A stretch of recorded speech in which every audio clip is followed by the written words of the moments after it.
폭풍의 언덕 2화. 지금부터 이어서 시작합니다. 혹시 아직 1화를 보지 못하셨다면 고정 댓글 또는 설명란의 링크를 확인해 주세요. 앞에 이야기를 먼저 들으시면 더 깊이 몰입하실 수 있습니다. 문이 열렸습니다. 방 안엔 먼저 침묵이 들어와 있었습니다.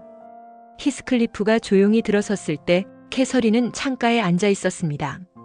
몸은 수척했고 눈빛은 흐렸지만 그를 보는 순간 분명하게 물었습니다. 혹시 너야?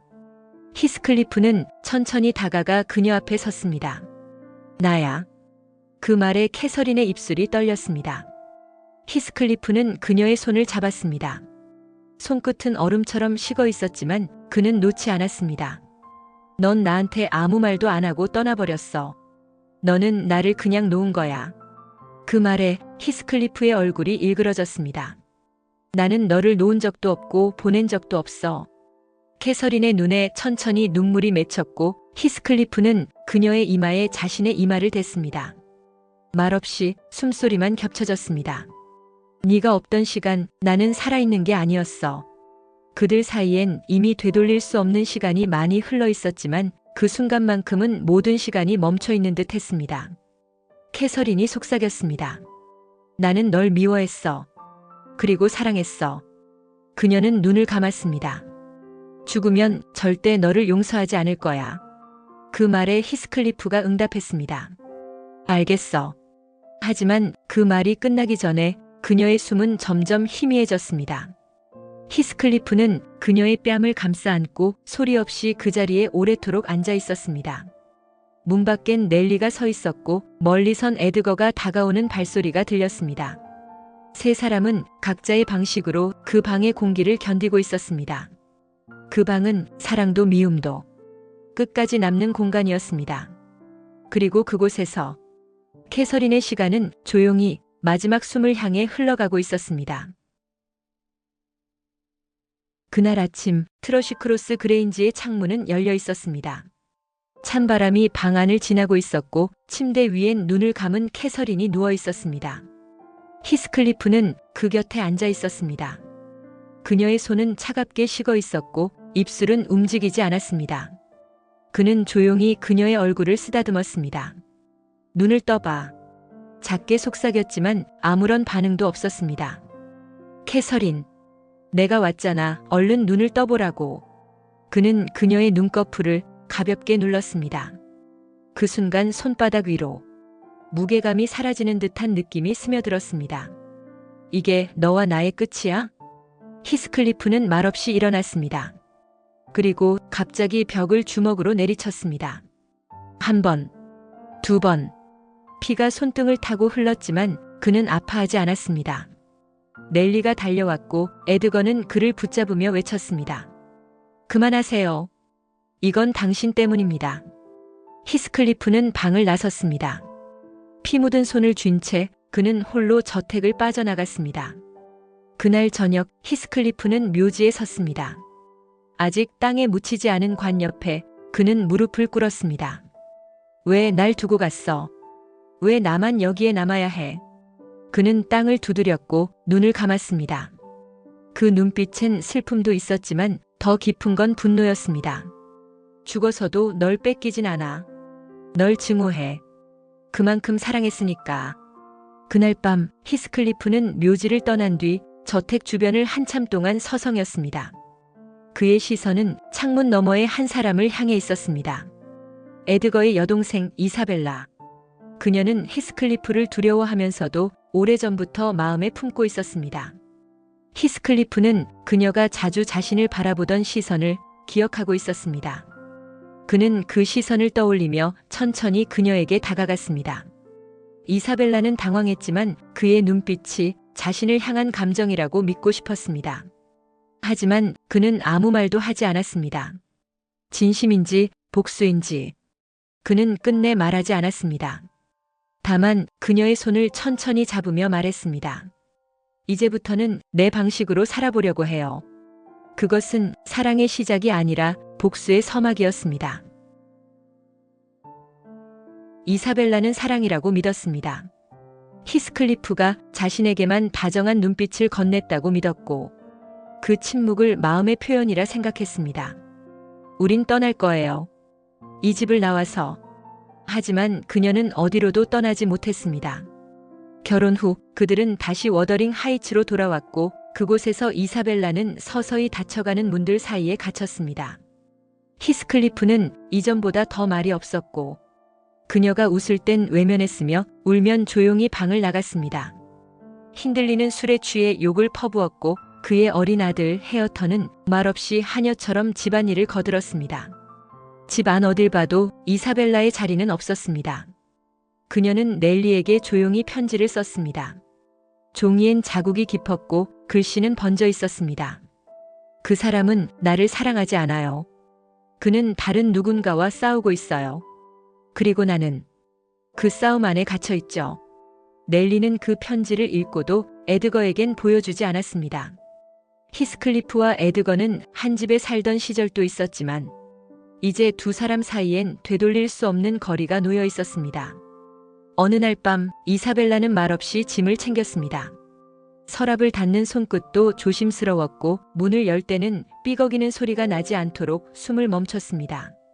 그녀는 이 집에서 더는 숨 쉴 수 없었습니다. 아무도 그녀를 붙잡지 않았고 그날 밤 히스클리프는 어딘가로 나가 돌아오지 않았습니다. 그가 없던 그 몇 시간이 그녀에겐 이 집을 벗어날 유일한 틈이었습니다. 그녀는 멀리 떨어진 친척 집에 도착했습니다.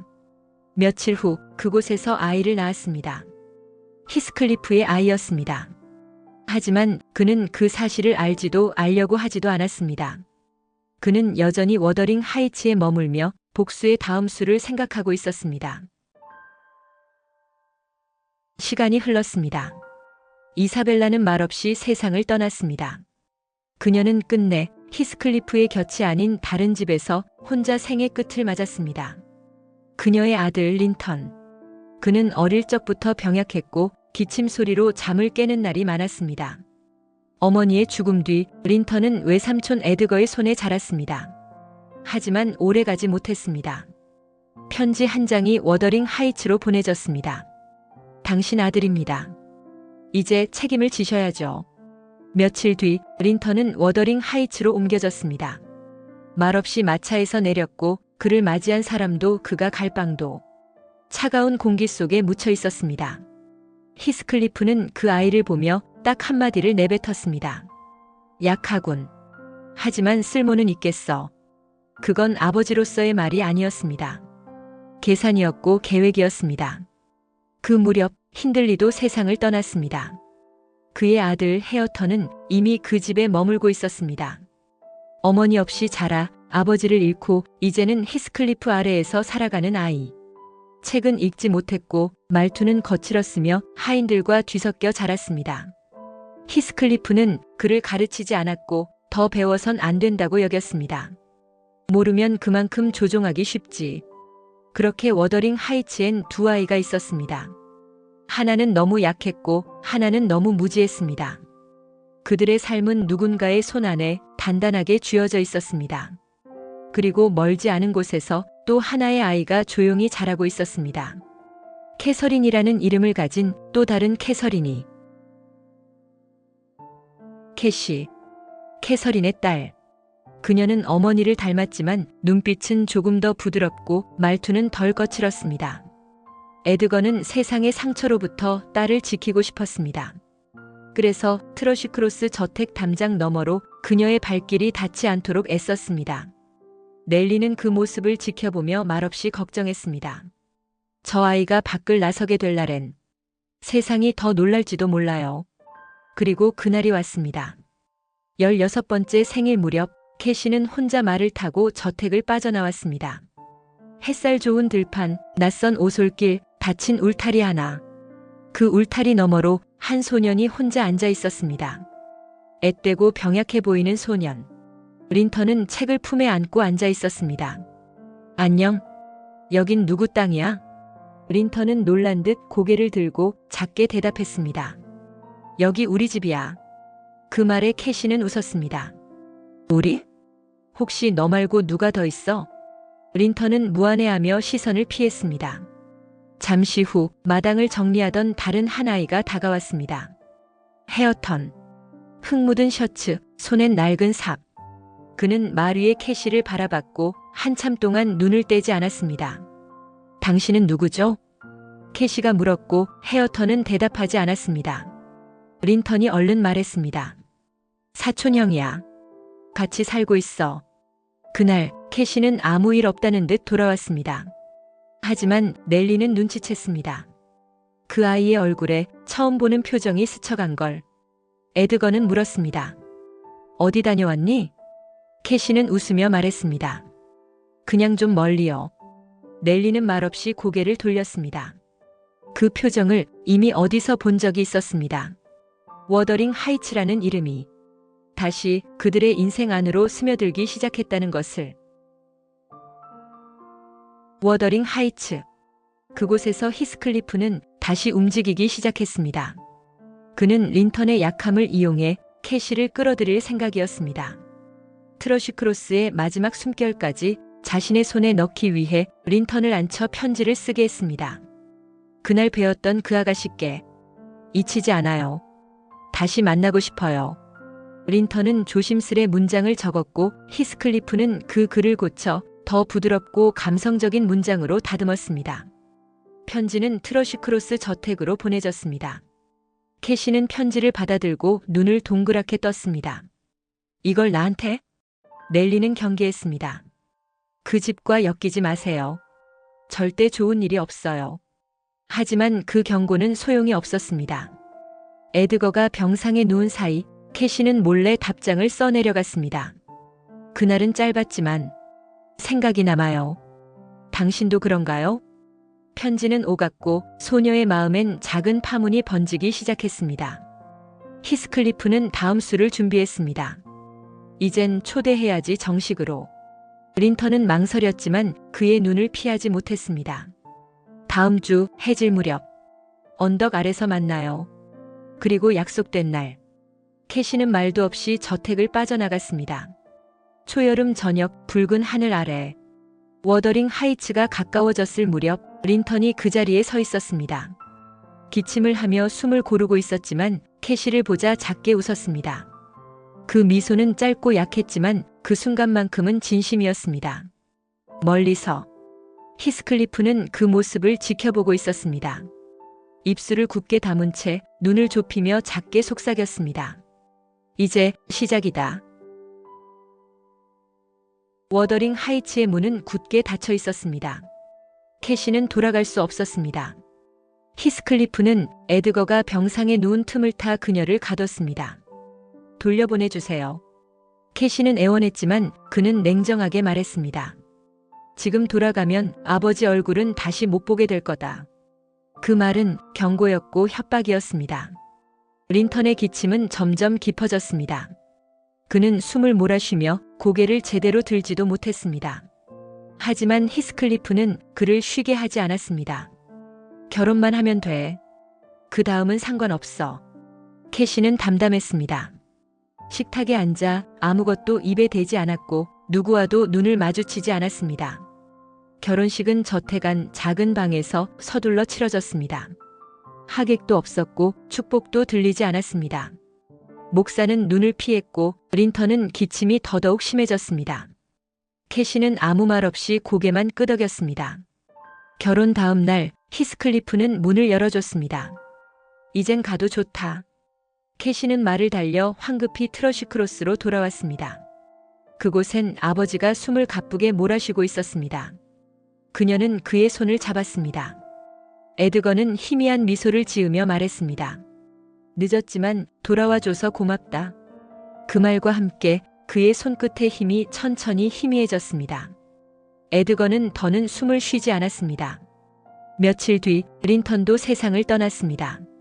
아내의 손길도 아버지의 시선도 받지 못한 채 그 방은 차가운 침묵으로만 가득했습니다.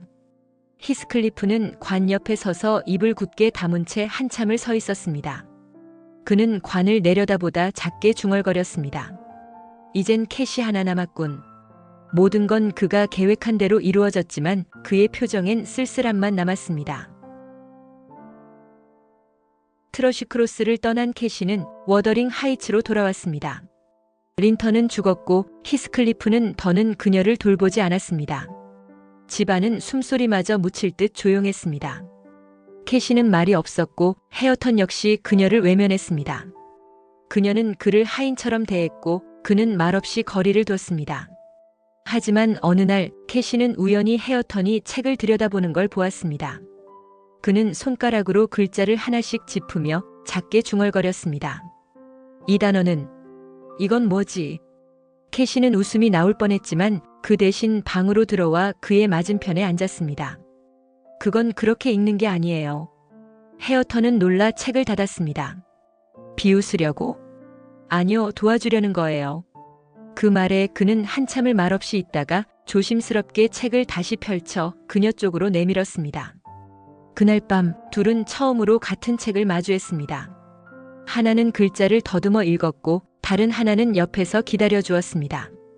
그 방엔 말보다 책장이 넘어가는 소리가 더 오래 머물렀습니다. 며칠 뒤 넬리는 오랜만에 그 집을 찾았습니다. 책상 위엔 두 권의 책이 가지런히 놓여 있었고 창가에 앉은 두 사람은 서로를 바라보며 웃고 있었습니다. 넬리는 그 장면을 바라보다 작게 중얼거렸습니다. 이 집에도 다시 봄이 오는 걸까? 그 말은 답을 바라는 말이 아니었습니다. 그저 오래 닫혀있던 집 안으로 문득 들어온 빛 하나를 그녀가 놓치지 않았다는 사실의 확인이었습니다. 워더링 하이츠는 이상할 만큼 조용해졌습니다. 히스클리프는 거의 말을 하지 않았고 식사도 자주 거르며 집안을 떠돌았습니다. 거울은 천으로 덮였고 침대는 쓰지 않았습니다. 밤이 되면 거실 의자에 앉아 창밖을 오래 바라봤습니다. 어느 날 그가 말했습니다. 그 애가 와. 넬리는 멈춰 섰습니다. 바람 속에서, 계단 끝에서, 거울 뒤에서 넬리는 두려웠습니다. 히스클리프는 웃으며 말을 이어갔습니다. 이젠 두렵지 않아. 오히려 편안해. 그 후로 그는 창문을 닫지 않았습니다. 밤이 춥든 비가 들이치든 그 창은 항상 열려 있었습니다. 혹시라도 올지도 모르잖아. 넬리는 묻지 않았습니다. 그가 누구를 기다리는지, 왜 아직도 문을 열어두는지. 어느 날 히스클리프는 캐시를 불렀습니다. 그의 말은 짧았습니다. 너의 어머니는 강했어. 그건 그가 그녀에게 처음으로 꺼낸 회고였습니다. 다음 날 아침 히스클리프는 창가 바닥에 누워 있었습니다. 눈은 감겨 있었고 손은 힘이 빠져 있었으며 입가에는 희미한 웃음이 남아 있었습니다. 창문은 여전히 열려 있었고 그 방은 조용했습니다. 넬리는 말했습니다. 그 사람은 죽은 게 아니에요. 그저 그녀를 따라간 거죠. 히스클리프는 그렇게 마지막 문을 지나 워더링 하이츠를 떠났습니다. 문을 닫지 않은 채 다시는 돌아오지 않을 것을 알면서도 마치 한 번 더 올 것처럼. 그날 이후 워더링 하이츠는 다시 조용해졌습니다. 이제 이야기는 처음으로 되돌아와 로구드가 이 집을 찾았던 그 시점에 닿았습니다. 하지만 그가 처음 만났던 침묵과 바람, 유령의 기운은 이제 다른 얼굴로 바뀌고 있었습니다. 히스클리프의 장례는 아무런 소란 없이 치러졌습니다.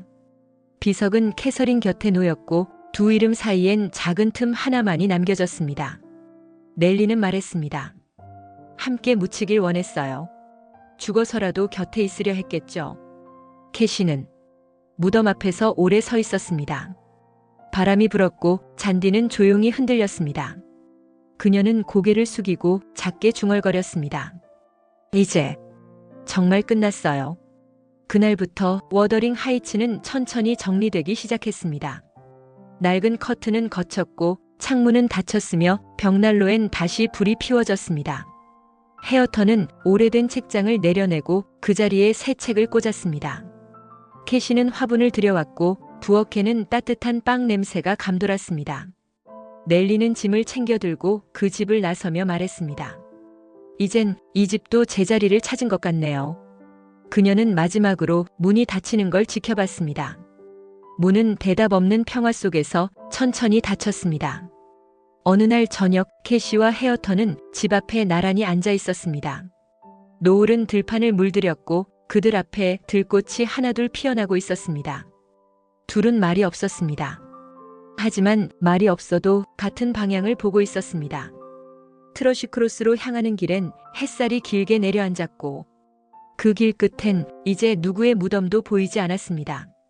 이야기는 그렇게 바람이 멎은 언덕 위에서 조용히 마지막 장을 덮습니다. 에밀리 브론테는 폭풍의 언덕 단 한 편만을 남기고 30세의 나이에 세상을 떠났습니다. 그녀는 요크셔 황야에서 고립된 삶을 살며 자연과 내면의 감정에 몰두했습니다. 이 작품은 그녀의 언니 샬럿 브론테조차 잔인하고 기이하다고 말할 만큼 그 당시에는 낯설고 위험한 이야기였습니다. 1847년 출간 당시 폭풍의 언덕은 비윤리적이고 음울하다는 비난을 받으며 크게 주목받지 못했습니다. 하지만 20세기 들어 이 작품은 인간 본성과 파괴적 사랑을 가장 격렬하게 그린 영문학의 결정체로 재조명됩니다. 지금은 제인 오스틴의 오만과 편견과 함께 영국 문학에서 가장 널리 읽히는 소설 중 하나입니다. 폭풍의 언덕은 사랑과 증오, 죽은 자와 살아있는 자의 감정이 얽힌 인간 내면의 가장 거친 이야기입니다. 하지만 끝은 파괴가 아닌 헤어턴과 캐시의 화해로 맺어집니다.